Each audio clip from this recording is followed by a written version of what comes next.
At 05:25 hours, local time, 24 Ukrainian FP-1 UAVs left a secret launch site in Zaporizhzhia, heading straight toward Taganrog military airfield in Russia's Rostov region.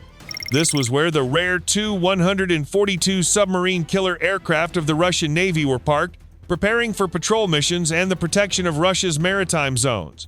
12 miles north of Taganrog airfield, a Russian Tu-142 battery detected the first signal immediately.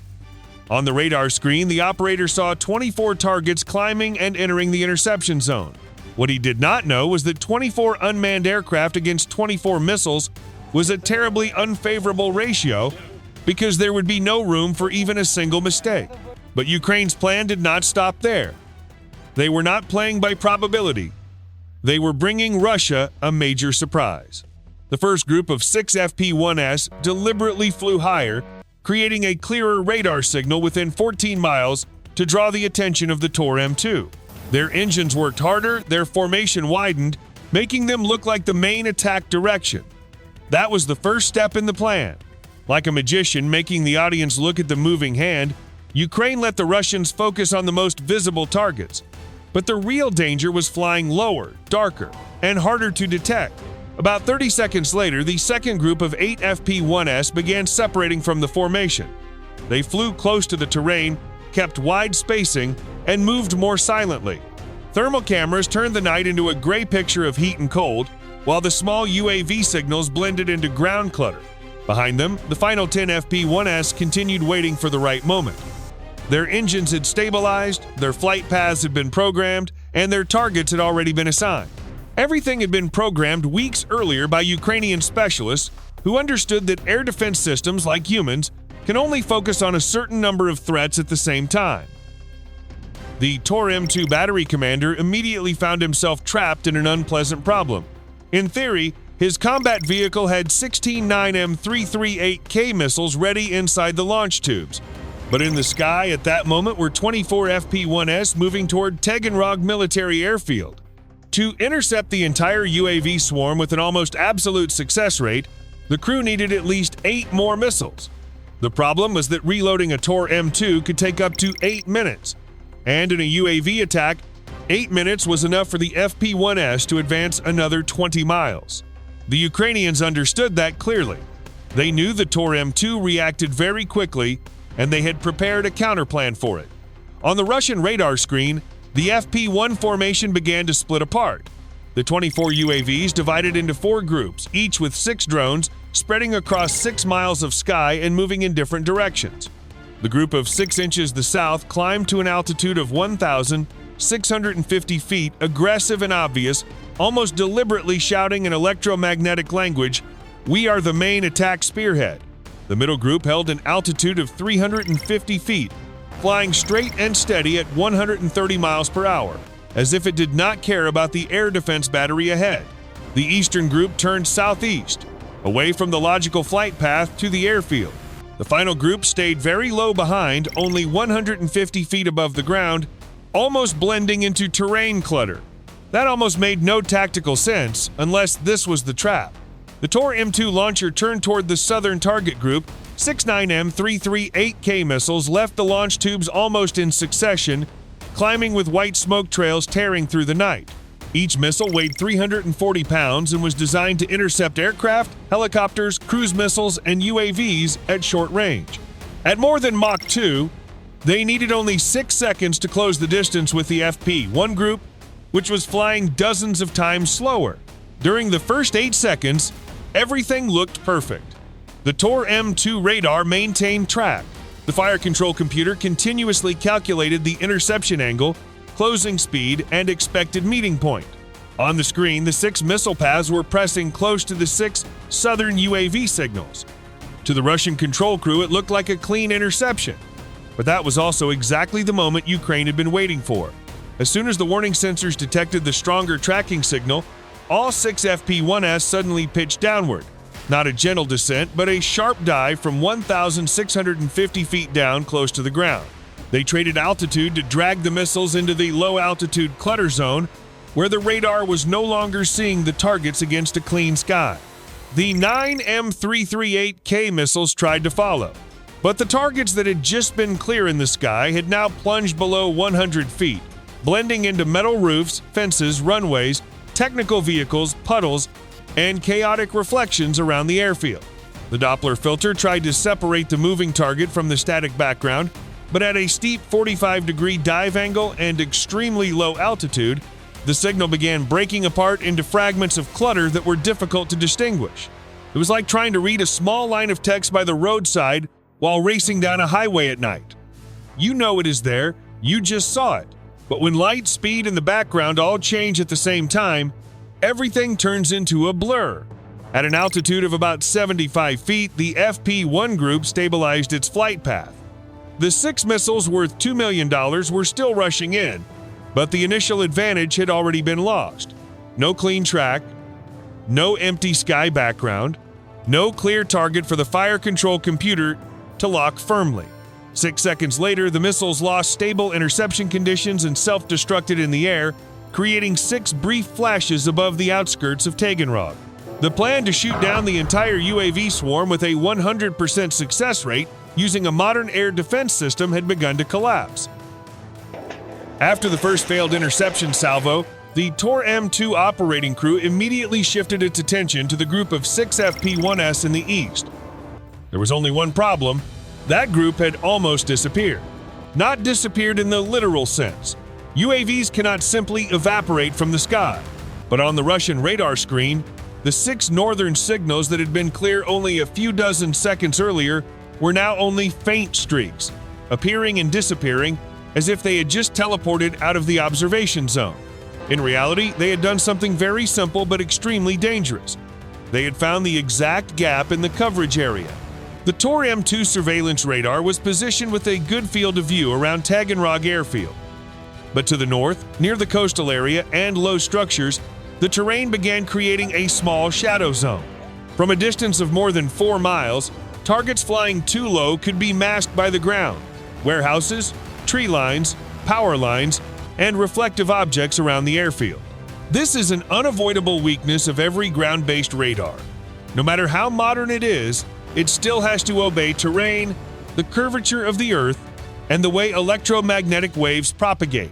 Ukrainian control crews had studied satellite images, elevation maps, and approach routes for weeks to find exactly that gap. It was not wide.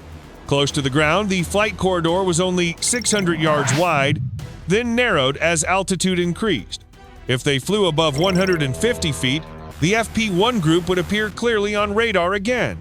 But if they dropped below 90 feet, trees, power poles, rooftops, and coastal terrain could turn that very flight path into a deadly trap. So the 6 northern FP-1s chose the exact middle range, from 90 to 150 feet.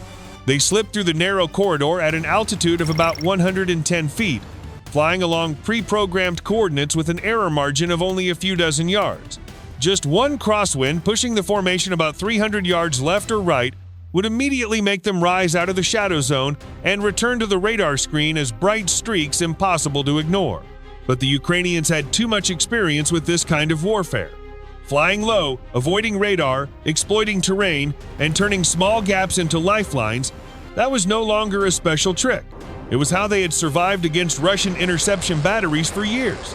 And while the Tu-142 crew was still trying to reacquire the northern target group, the 6 FP-1s had silently slipped past the edge of the coverage zone, moving closer to Taganrog airfield without firing a single shot. If the mission of the Eastern Group was to carry explosives through invisible gaps in the air defense network, then the group of 10 FP-1s in the middle was the most dangerous part of the plan. This was the main attack spearhead, the UAVs carrying real warheads, flying low and straight toward Taganrog military airfield. While the Tu-142 commander was still trying to understand why the northern group had almost disappeared from the radar screen, the fire control assistant was forced to make a decision. He could not wait any longer. 4 9M 338K missiles left the launch tubes almost in succession, rising in brief streaks of white smoke. This time they were not guided upward to intercept from above. The targets were flying low, so the system placed the missiles on a low trajectory from the beginning. At more than Mach 2, each 9M 338K cut through the night like a blade, trying to slice into the flight path of the FP-1 group approaching at 130 miles per hour. The group of 10 FP-1s detected the launch almost immediately. Then they did the opposite of what any normal defensive instinct would suggest. They did not scatter. They did not turn back. They did not try to hide. They increased throttle and rushed straight toward the Tu-142 combat vehicle. This was not recklessness, it was calculation. Tu-142 is designed to intercept UAVs, cruise missiles, helicopters, and low-flying aircraft using surveillance radar, tracking radar, and quick-reaction missiles.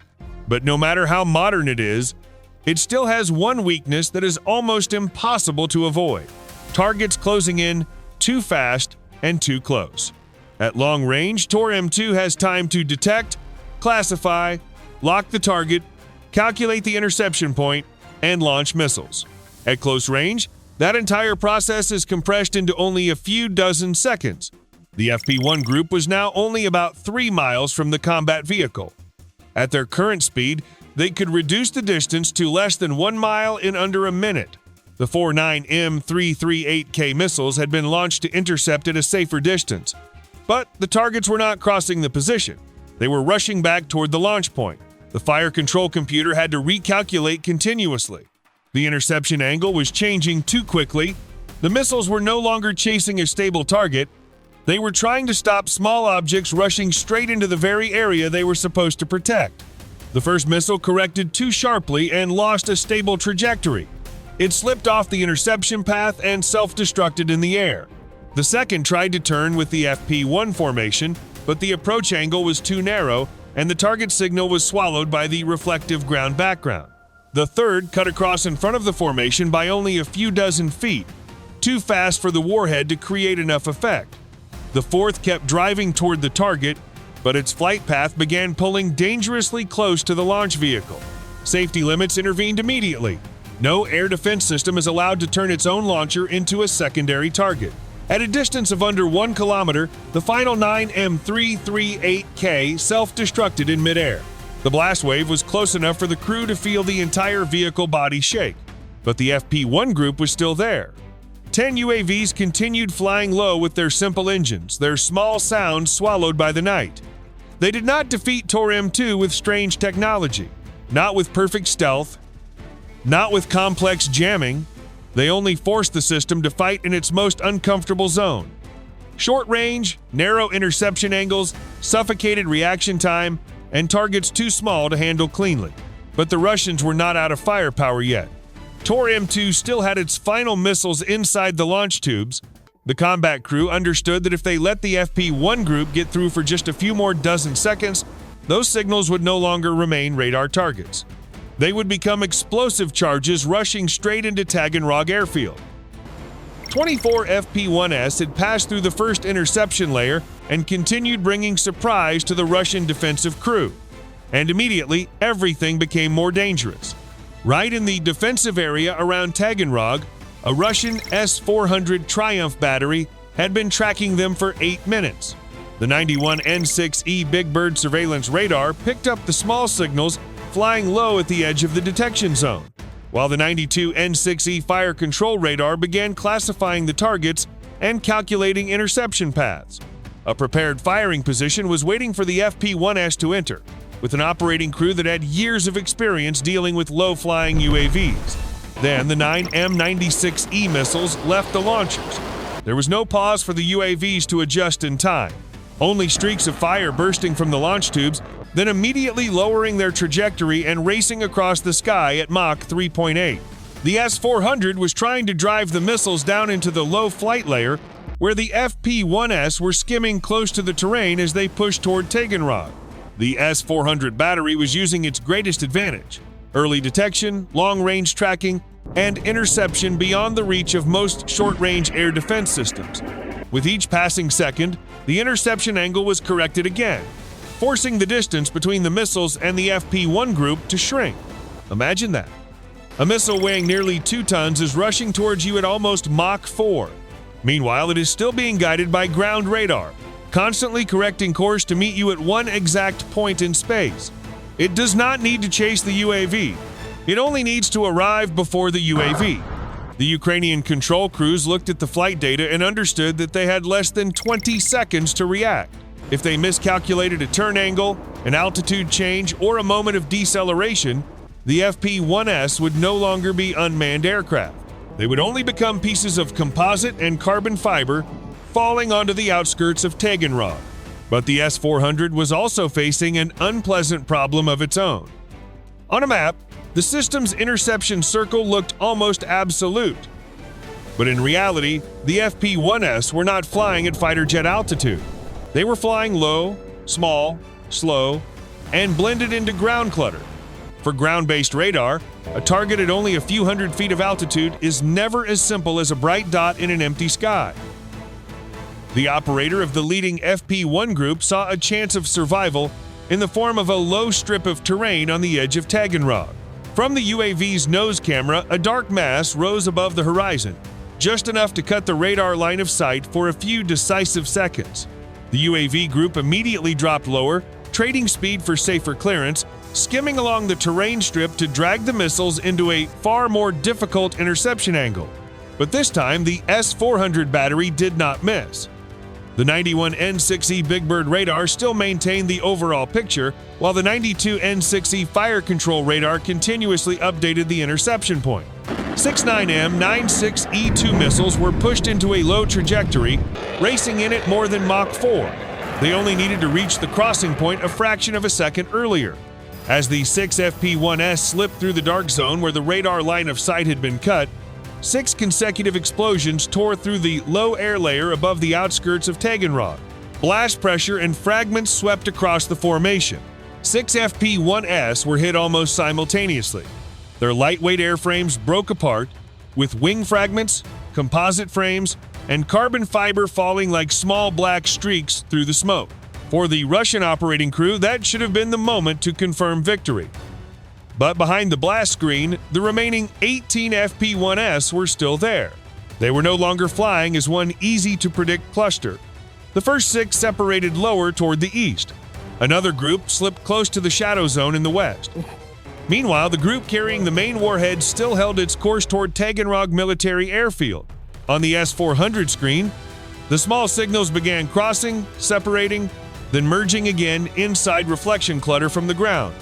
Warehouses, runways, and coastal terrain. The fire control computer tried to maintain each separate flight path. Which target had just changed direction?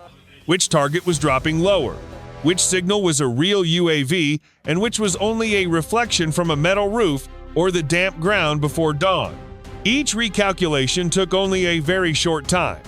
But when 18 targets were constantly changing altitude, direction, and distance, even a few seconds became a dangerous gap. The operating crew switched to auxiliary observation channels. But at 0531 hours, local time, in the dim light before dawn, everything was harder than it looked in theory. Electro-optical sensors could still see heat sources, but at long range, the FP-1S appeared only as small faint dots drifting close to the cold ground and the dark structures around the airfield. The S-400 was still an extremely dangerous air defense system. It had just shot down 6 targets. But the Ukrainians did not need the entire formation to survive. They only needed enough UAVs to break through this interception layer, not because the S-400 was powerless, but because Ukraine had already calculated the losses, and that sacrifice created exactly what they needed most: a disruption in the interception rhythm, opening a path for the main force to push deeper toward Taganrog military airfield. At 0535 hours local time, the 18 remaining FP-1S entered the combat zone of a Pantsir S-1 battery protecting the Taganrog military airfield area, and Pantsir S-1 was not an easy opponent to get past. This was a system built to form a close-range defensive layer combining target detection radar, tracking radar, 57 E-6 missiles, and 230mm 2A38M automatic cannons. If the missile was the first punch at longer range, then the 30mm cannons were the final blades once the target had already closed in. With a firing rate of up to 5,000 rounds per minute, Pantsir S-1 could turn the airspace ahead of it into a wall of steel in only a few seconds. But the Pantsir S-1 battery at Taganrog faced a very real problem. The targets were too small, too low, and too slow. The FP-1S did not fly like fighter jets, did not produce a clean signature like bombers, and did not rush in like cruise missiles.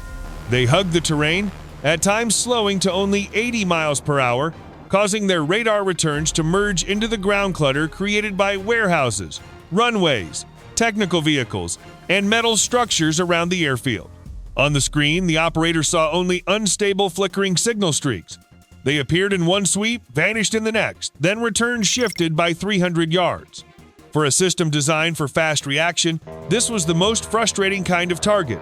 Not large enough for a firm lock, but dangerous enough that it could not be ignored. The combat crew immediately launched more 57 E-6 missiles. White streaks of fire burst from the launch tubes, dropped into lower trajectories, and rushed toward the FP-1 formation, but at extremely low altitude. Every time a UAV made even a small course correction or slipped along the background of buildings and equipment, the radar had to separate it from a mass of chaotic reflections. The missiles were still fast, still dangerous, but the interception path was no longer as clean as it appeared on paper. As the distance continued collapsing, Pantsir S-1 switched to cannons. The two Tu-142 guns opened fire, sending bursts of 30mm rounds tearing through the pre-dawn light. Each round did not need a perfect hit to be lethal. It only needed to pass close enough for fragments and blast pressure to rip a wing, cut control wires, or damage the small FP-1 engine. But Pantsir S-1 was not the final defensive layer. As the FP-1 signals kept moving toward the airfield, two S-38 Derivatsiya-PVO vehicles were being pushed into position. This was a closer layer, cruder but extremely dangerous at short range. The 57mm cannon of the two S-38 could create airburst detonations directly in front of the UAV flight path, turning the final few miles into a dead zone filled with steel fragments. If Pantsir S-1 was the first steel door, then two S-38 was the hammer standing right behind it. Taganrog military airfield had now become an extremely complex combat environment. Radar did not only have to see UAVs, it also had to distinguish signals from hangars, runways, ground vehicles, radar towers, metal fences, and the emergency activity unfolding inside the base. And that very complexity created the opening the FP-1S needed. The 18 UAVs did not need to defeat the entire air defense network. They only needed to force Pantsir S-1 to lose enough time classifying targets, achieving lock, and handing the rest of the fight over to the next defensive layer. In those few short minutes, the two S-38 vehicles were still maneuvering into place. The air defense crews were still trying to rebuild the battlefield picture, and the FP-1S kept dropping lower and racing toward Taganrog. The race had begun. The Russian side tried to pull a point defense net over the airfield before the UAVs arrived. But by the time the radar screens stopped flickering long enough for the crews to understand what was happening, the UAV formation had already passed beyond Pantsir S-1's most effective interception zone and rushed straight into the area the two S-38s were now forced to handle on their own. But during those 8 minutes, the two S-38 Derivatsiya-PVO vehicles had managed to be redirected toward Taganrog Yuzhny military airfield. As the remaining FP-1S closed in on the target area, the Russian air defense teams had still not fully deployed. Radar began scanning, the combat crews tried to stabilize the system, but these were not ideal conditions for opening fire. The two S-38 Derivatsiya-PVO is designed for close-range air defense using a 57mm automatic cannon to intercept UAVs, helicopters, cruise missiles, and other low-flying targets. Compared with the Shilka, it fires more slowly, but each round is far more dangerous. A 57mm shell can create a fragmentation burst directly in front of the target's flight path, turning the final few seconds into a death quarter. But to do that, the operating crew needs stable data, a clean firing angle, and precise calculation time. At that moment, they had almost none of all three. On the screen, the targets were rushing in from a low direction at 140 miles per hour, with altitude changing constantly. The FP-1S were no longer holding a neat formation. They split apart, skimmed low, then made short course changes to force the gun system to keep recalculating the burst point, lead angle, and interception distance. The first two S-38 opened fire. The 57mm shells tore through the pre-dawn sky, bursting into clouds of steel fragments directly in front of the UAV's flight path. One FP-1 was shredded by fragments, lost control, and fell outside the edge of the base. The second tried to drop lower to slip through the blast zone, but the next burst exploded too close to its right wing, causing it to roll sideways and crash into the ground. 2 UAVs were shot down at close range. That was a fast and accurate reaction, but it was still not enough. The remaining FP-1S had slipped through the final layer of fire. One rushed toward the aircraft parking area, where 2 massive Tu-142 aircraft of the Russian Navy were sitting motionless on the apron. These were not ordinary targets. The Tu-142 is an extremely important anti-submarine and maritime patrol aircraft developed from the Tu-95 platform and used to track submarines, protect the fleet, and maintain control at sea. The first FP-1 entered its final dive phase. Through the thermal camera, the body of the Tu-142 stood out clearly against the cold airfield background. The UAV lowered its nose, accelerated, and slammed straight into the fuselage and wing area of the aircraft. The explosion erupted violently. Fuel, lightweight materials, and technical compartments caught fire almost immediately. Within minutes, the first Tu-142 had been swallowed by a sea of flames. Almost at the same time, another FP-1 rushed into the second Tu-142 parked nearby. This was believed to be an even rarer variant. The Tu-142MR, also known as Beriev, a strategic communications aircraft, tasked with transmitting extremely low-frequency signals to nuclear submarines operating deep under the sea. If the Tu-142MK was a submarine hunter, then the Tu-142MR was the communications line between command and the deterrent force beneath the ocean. The second explosion tore open the fuselage area. Fire spread along the wing, pushed into the internal compartment, and turned the giant aircraft into a bright burning point on Taganrog Yuzhny airfield.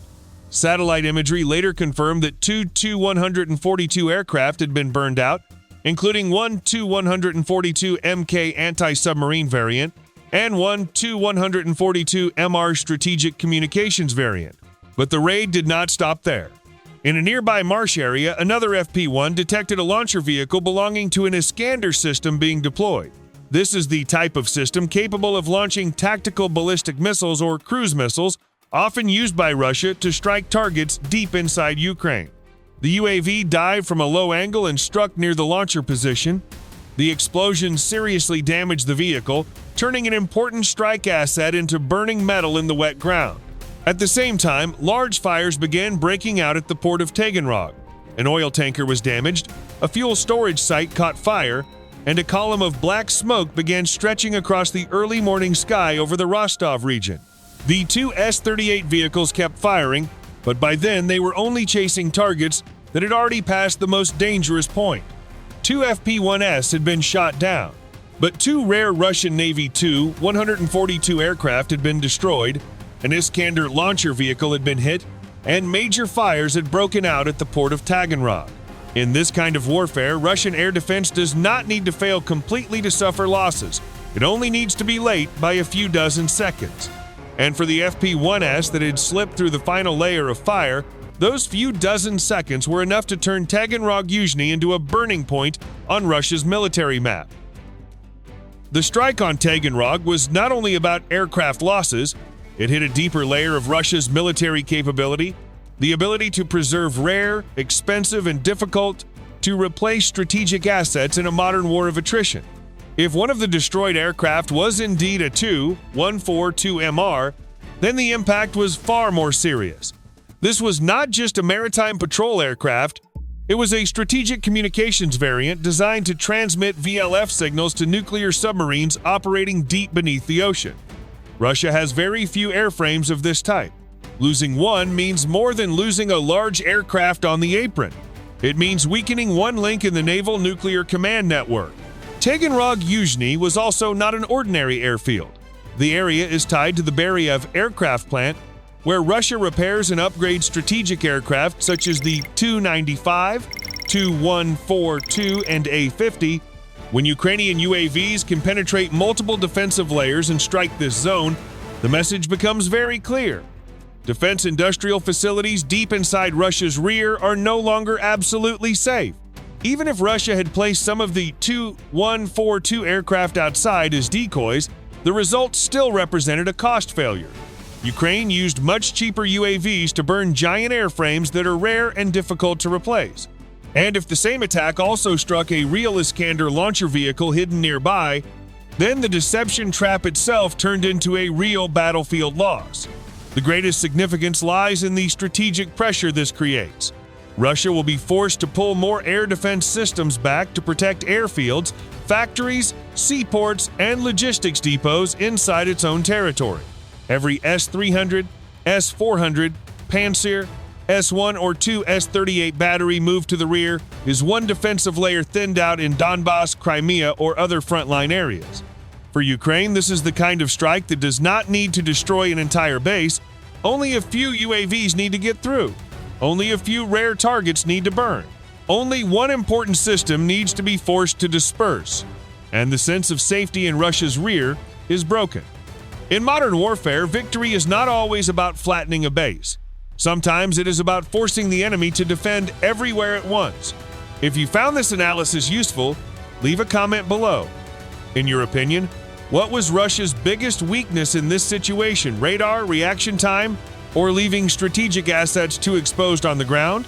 Do not forget to support the channel to keep following the next analyses of the war in Ukraine.